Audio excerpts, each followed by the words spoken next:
The South Korean government has announced more than 300 workers detained in a massive immigration raid at a Hyundai plant in the US will be repatriated. The move comes after negotiations between the US and South Korean governments, but raises questions about the future of relations between the two countries. Let's get more on this with Dr. Sojin Lim, reader in Asia-Pacific Studies at the University of Lancashire. Good to have you with us this evening. Now, firstly, what do we know right now about those 300 or so South Korean nationals who were arrested? Were they working illegally at this factory in Georgia?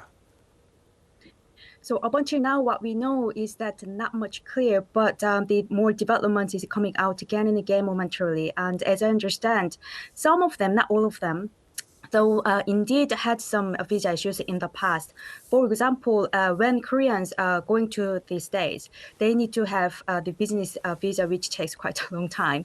But for them, going with the traveler's visa is a lot easier. And because of that, many of them looked like they entered the US with the visitor's visa rather than having the proper business visas. And then they did have the warning signs before. But what we are more surprised at this time is that it's 300 people at the same time on one site, which hasn't happened before. And it's not long after that the South Korean President Lee Jae-myung they visited the States and met Trump before, along with the president of Hyundai and LG as well. Sorry. Yes. So this incident is quite, for me, looks like more than the visa and immigration issues, but it also has something to do with the economy and business deals. Yes. So regardless of the status, what do you make of the manner in which they were arrested? You saw them being shackled, filmed, and described as illegal aliens by President Trump. Yeah. That was indeed a shocking moment. For example, if Trump indeed wanted to show and use this as a showcase for the other countries' companies or the businesses, then this may work. It's the scenes like chain with a chain, having them with his hands and ankles and also waist around, that really dealt them with as if they are serious criminals. So it was a little bit harsh than it was or it could have been treated. So that was truly looked like some kind of showcase. And also at the same time, it's not only about the immigration for those people in the factory, but it's more like a symbolic and a showcase kind of approach. Yeah, so how are South Koreans reacting to seeing the pictures that we have just been seeing here?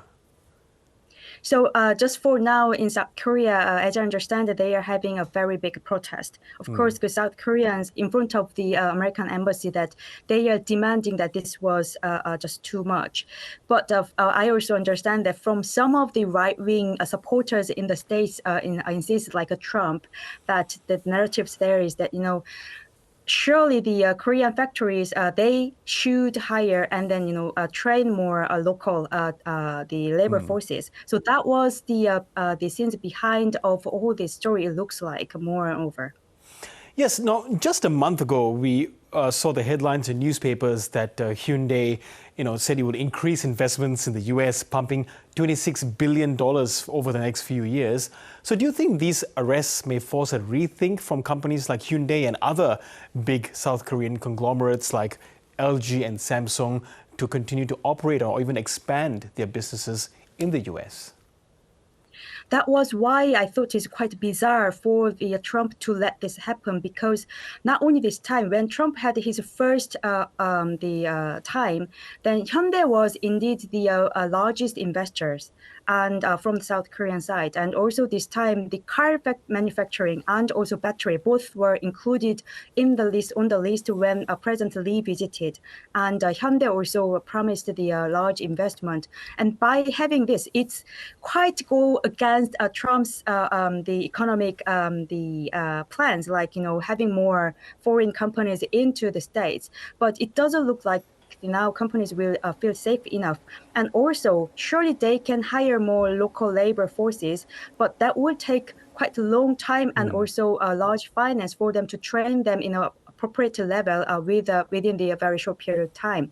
So that would cost a lot more for these companies. So because of that, realistically, it will be a lot harder for them to think about invest in the States.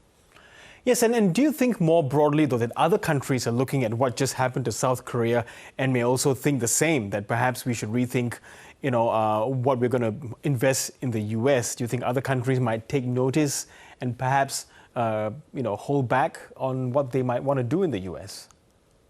Yes, that is likely. For example, we know that the Taiwan, the semiconductor company also may face the similar situation in the States, because that also can cause the brain drain the situation as well.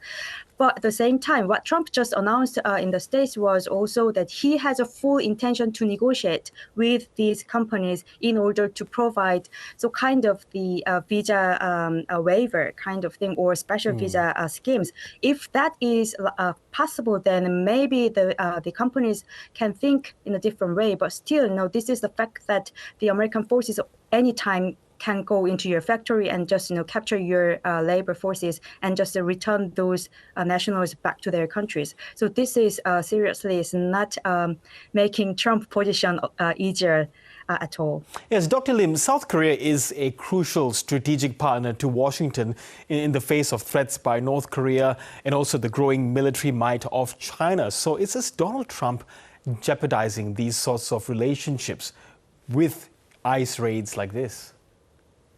So I try to think in the situation in the way that Trump being a businessman rather than the president or diplomats or politician.